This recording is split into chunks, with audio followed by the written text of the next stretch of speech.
So let's start at the top. Lamar Jackson, arguably the hottest topic in these free agency streets right now. According to Twitter sleuths, Jackson recently liked and then unliked a tweet suggesting that he should join the NFC South. Brinson, Lamar Jackson to the Saints, deal or no deal? I mean, I think every team in the NFL, or I mean, not every team in the NFL, with a few exceptions, obviously, most teams in the NFL should be interested in Lamar Jackson. Yeah. He's a former MVP. You know, I think that you could easily fashion a more traditional offense, like less Greg Roman involved, around him if you wanted to, and accentuate his passing skills. But I'm going to say no deal for the Saints because, one, they no longer have Sean Payton. They passed on Lamar Jackson in the draft to trade up to get Marcus Davenport after they gave up a future first-round pick. And speaking of future first-round picks, they don't have theirs because they gave it up to the Eagles. They also have negative $30 million in salary cap space, which means – and they can clear it up pretty easily with some restructures of Cameron Jordan and a few other guys. But, like, if you're going to sign Lamar Jackson to an offer sheet that he's going to accept, it's going to have to be massive guaranteed dollars, which makes it really difficult to make a play for him if you don't have, if you don't have salary cap space and you don't have the first round picks to make that swap, assuming we get a non-exclusive tag there. Yeah, I was gonna say, deal. I feel like we're operating in fantasy world here because there's no way Lamar Jackson doesn't get the exclusive franchise tag slapped on him, and then we can kind of start talking from there. But in this case, it just seems like there's too many hurdles. Will laid out all the scenarios. I think in a dream, it'd be awesome to see him with the New Orleans Saints. That roster, as it's currently intact with Lamar Jackson a part of it, it'd be great. But unfortunately, because of adding Lamar Jackson and a long-term contract, which is what they'd most likely have to do in order to make this happen, you're going to talk about guys being traded back and forth or having to cut and release guys just to be able to create enough cap space to make that happen. So I would love it to be a deal. I'm not sure it even gets to the point where it's a deal or no deal. I think it's living in La La Land, but in this case, La La for Louisiana, not necessarily LA. I'm going to have to agree with Brinson, Brady, and now Breech. What a killer bees. That's awesome. Anyway, that is the point. Look, if the Saints were even to try to sign Lamar Jackson, let's just say he gets the non-exclusive franchise tag so that he's out there and you can make a contract. He would literally be on the field by himself because they couldn't afford any other players. As Brinson know that they're $30 million over the salary cap now, plus another $50 million that you're giving to Lamar. So now you're $80 million over the salary cap, and now you got to work your way back from there. And as magical as the Saints have been with their salary cap exercises over the past few years, that seems a bit too much to figure out. So I would also go no deal. And I would even throw out too, and I don't know if this is where you're going to go, Katie, but as someone who grew up as a Panthers fan, watching them play the Falcons constantly, and in and around the South with Michael Vick, the idea of Lamar Jackson going Mike Vick 2.0. Do you remember that Monday night game where Mike Vick floated 7 yards across the field for a touchdown? He floated. I'm not even kidding. He jumped and was just gliding across the ground. I want Lamar Jackson in those Falcons uniforms because I think that'd be kind of hot. Is that like the Wayne's World floating? When he's floating through the crowd to go see Cassandra? Is that that sort of floating? No, he was more horizontal. I swear, I remember where I was. I was we were up at Crowley's it was 25 Weaver. 25 it was 25-cent wing night at Crowley's. It's $1.50 Bud Light. What year was this, Brinson? Can you help us with a time frame? It was Michael Vick before he got arrested for dogfighting. So it was a long 2001 to 2008. There's still a huge gap here. He was with the I'll look up the date. I'll find it out. Let's just all take a guess right now. Yeah. I'm going to say shout out Crowley's, by the way. Yeah, shout out Crowley's. We don't know who you are, but shout out Crowley's. I'm going to say 2003 is when this took place. That sounds about right. I think I was in college in 2000. I'll say 2004. I was going to say 2004 too. Were you making the comment, Breech, about Mike Vick's time with the Falcons, or are you making the comment about my time in college? Both. It's fair. Well, we know how long we were in college. 7 years. You took a victory lap in there, didn't you, somewhere? Yeah, a couple of spins around the old track for Victory lap, tripped and fell down. Our next deal is who? What's that? Boom. Roasted. Damn it. Oh, wow. That was fun. Yeah. All right, let's keep it with the quarterbacks. And let's talk about Geno Smith to the Panthers. He was a top 10 signal caller in 2022, had a passer grade of 99.2 on 20-plus yard throws, the best in the NFL. Brady, deal or no deal for Geno Smith to the Panthers? Look, I love Geno. I got to spend some time with him his rookie year. He had then all the skills to be successful in the NFL. You know, I think the biggest thing that he struggled with back then was he was in the New York market, and he was a little immature at the time as far as figuring out his process, how to prepare, how to be consistent, all those things. And I think the honestly, the structure of that organization probably wasn't too stable either. Given the time when I walked in, John Izek, Rex Ryan, that whole crew, and then how things transpired afterwards. But I think he's a very capable quarterback. I just don't know that it makes sense as a deal for Carolina because of their recent track record, right? They tried with Teddy Bridgewater. That didn't work. They tried with Sam Darnold. That didn't work. They tried with Baker Mayfield. That didn't work. Can you really go another veteran route where there might be some question marks about whether or not they can be the guy for the long haul? Are they truly a franchise quarterback? If you're David Tepper, you're saying, yeah, it'd be nice, and he played great last season, but even I want to see him do it again. So it probably makes more sense for Geno Smith to stay in Seattle. That's where he has the most equity built up. That's where he should want to stay and try to build on the momentum that he had last year. So I love Geno, but I think it's not a good deal necessarily. Probably from the Carolina standpoint of things, they'd be better off looking into the draft and kind of going that route. Brinson, what do you think?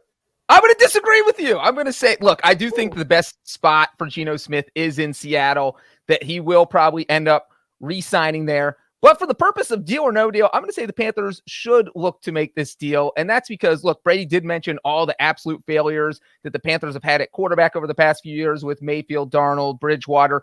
But the big difference is they actually have a proven offensive coach as their head coach right now. I think Geno Smith would be an interesting fit for Frank Reich, who was probably just beside himself after, let's see, Coach Carson Wentz, Coach Matt Ryan, 2 straight years of coaching 2 total turnover machines.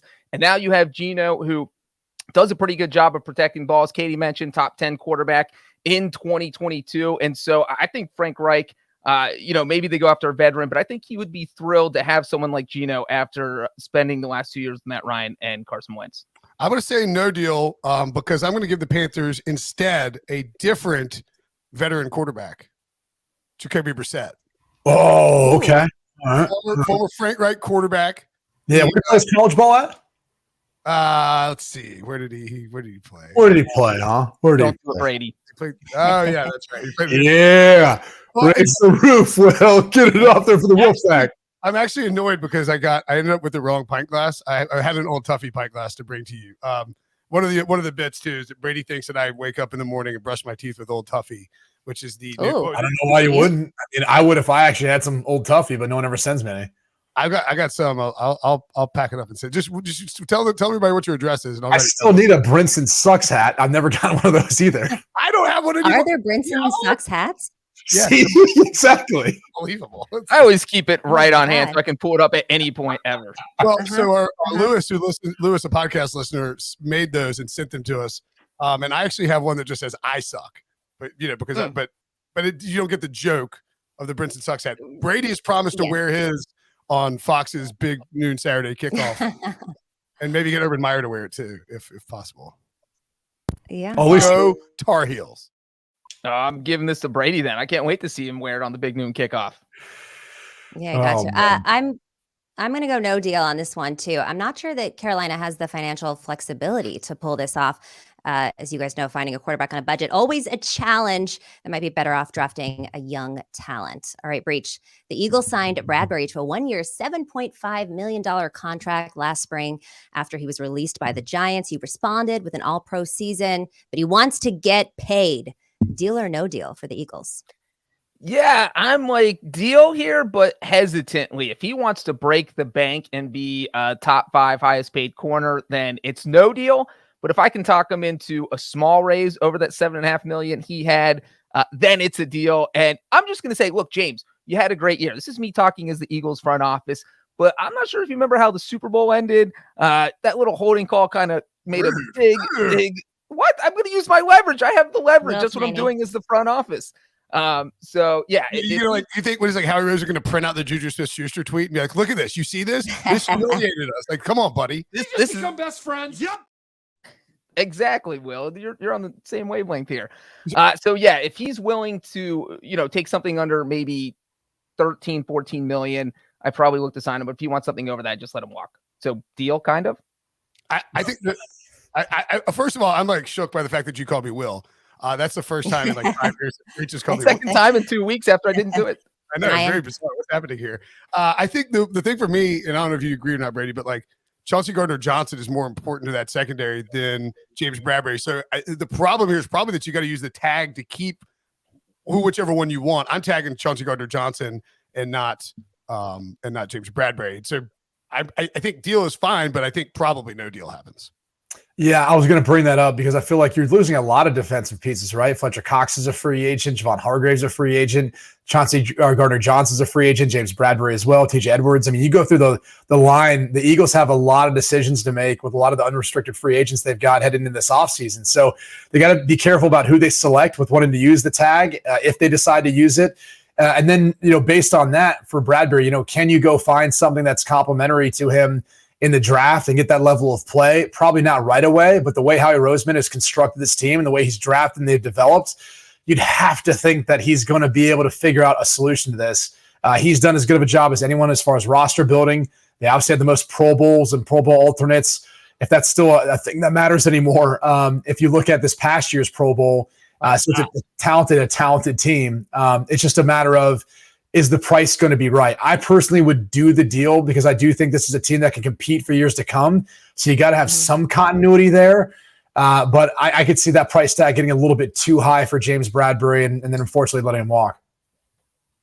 If he does walk, where would you guys like to see him? There's another team out there in the Bay Area that's got a lot of guys who are hitting free agency. So maybe he'd be a good fit on another really good defense that could potentially use his skill set talents. Somewhere bang. Brady's really referencing my God today. Yeah. You got me with the Pack, and now you got Katie with the 49ers there. I love it. Nothing would make me happier. Okay, let's talk Saquon Barkley. He absolutely torched the Vikings in the wild card round. Brinson, you're the Vikings. Deal or no deal for Saquon? No deal. No deal. No deal. Did Dalvin Cook's contract? Did his contract run up or something? I feel like they have their guy, and they have Alexander Madison too. So it's like cheap. I'm not paying a running back in free agency. That's just me, and certainly not paying a second one. So I say no deal. Breech. Brady. Do we have an order for this? I thought Breech was next up. Then my bad. I don't know. It's reversed alphabetical by middle name. Yeah, I'll be honest with you. I saw this thing and I was like, "Are we really contemplating this? Like, did I miss something here?" I was like, did Dalvin Cook die? Like, what happened to the? Well, but I also don't think that the Giants are going to. He's got an out in his contract. They can get rid of him easy. Yeah. They could get rid of him, and maybe that's part of it. But are you going to get rid of one running back and then bring in one that's going to be looking for a high price tag? It doesn't make a ton of sense in my mind. I mean, look, Saquon Barkley had a phenomenal year. He's incredibly versatile with what he can do, but I think he'd be probably better off trying to maximize his dollar value on a team that needs a difference maker at that position. He's not the difference maker on the Vikings. That's going to be Justin Jefferson first, foremost, and always. And then after that, you've got some other complementary pieces, especially deciding on what they do with Hawkinson now that they got him on the roster too. So I kind of look at it and just think that's not necessarily probably what Kevin O'Connell would want to do with constructing his offense, even as tantalizing as that would be. And if Aaron Rodgers does leave the division, now you're looking at the Detroit Lions probably as your next toughest competition. I don't know that you need to necessarily spend a bunch of money on a running back. I think that money could be utilized somewhere else if you're the Vikings, so no deal. Yeah, and the Vikings are way over the salary cap right now. And if you're taking that money you don't have and spending it on a running back, that's like taking your $2,000 rent check and buying 41 boxes of waffles instead of paying rent. You just don't do it. So I'm going to say that, who should the Vikings have a deal with? James Bradberry, because they need help in the secondary. Ooh. That's the guy I'm making a deal with, but no deal with Saquon. It's actually a waffle shortage right now. Did you know that? I was just going to say, actually, the price of waffles has literally gone up as you just got done saying that, Breech. Now it's going to go up even more. I know. I'm serious. Like, you probably should rethink that whole analogy that you just gave with the waffles and the rent. Sell. I'm a huge waffle guy. You actually want to take that money and then go buy some waffles right now. Invest in waffles out there. Yeah. Invest in waffles.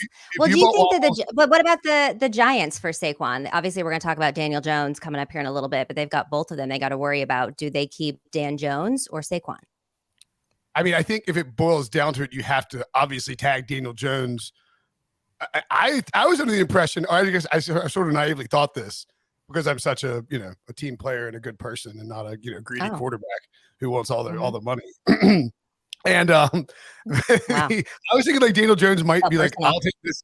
Yeah, well, it's always personal in here. I was thinking Daniel Jones might be willing to like take less, like a little bit less money. No, I mean obviously not. It was stupid and naive of me. I understand that now. Okay, like I get it, but I mean. I was. You could also franchise tag Daniel Jones and transition tag Saquon Barkley if you really needed to. I think. I have to look at the money on it. Mm-hmm. Yeah. I think it all depends on what kind of tag they want to use. But in my estimate, I think you're probably going to look at the non-exclusive franchise tag on Daniel Jones. It makes more sense for where he's at, and then you can let the rest of the league do the bidding. If anyone's truly out there. And is in need or desire of a quarterback, and they think Daniel Jones is that guy, so be it. You get some 2 first-round picks back. You go rebuild with one of the quarterbacks in this year's or next year's draft. So that wouldn't be a bad strategy. I'm not sure that anyone's going to be paying the price tag for a lot of these running backs like they used to. I think McCaffrey hit the top end of the market when he signed his deal with the Carolina Panthers. Kamara was even a little bit above that too. And I just have a hard time believing as good as Barkley's looked. He's got an injury history. There are some inconsistencies there too. And even as versatile as he is as a pass catcher, I don't know that you're going to be spending top dollar at that position anymore, at least not for the foreseeable future. Well, and especially because Barkley might not even be the best running back on the market if he's out there. I mean, Josh Jacobs could be available. We just had Jamal Williams score a bunch, lead the NFL in rushing touchdowns for the Lions, could be a free agent. So there's going to be a lot of guys out there, and Barkley might not be option 1A for a lot of these teams. By the way, and not to mention, you have 2 running backs right now that I say are first-round top talents in Bijan Robinson out of Texas and Jahmyr Gibbs out of Alabama at a minimum. Both those guys are studs, and this is another class where I'd say you have your top-end guys like that who I think can come in and be difference makers right away. And then you've got your middle tier of backs who are still very much capable of making an impact too on rosters and starting and kind of being those diamonds in the rough that we talk about every single year.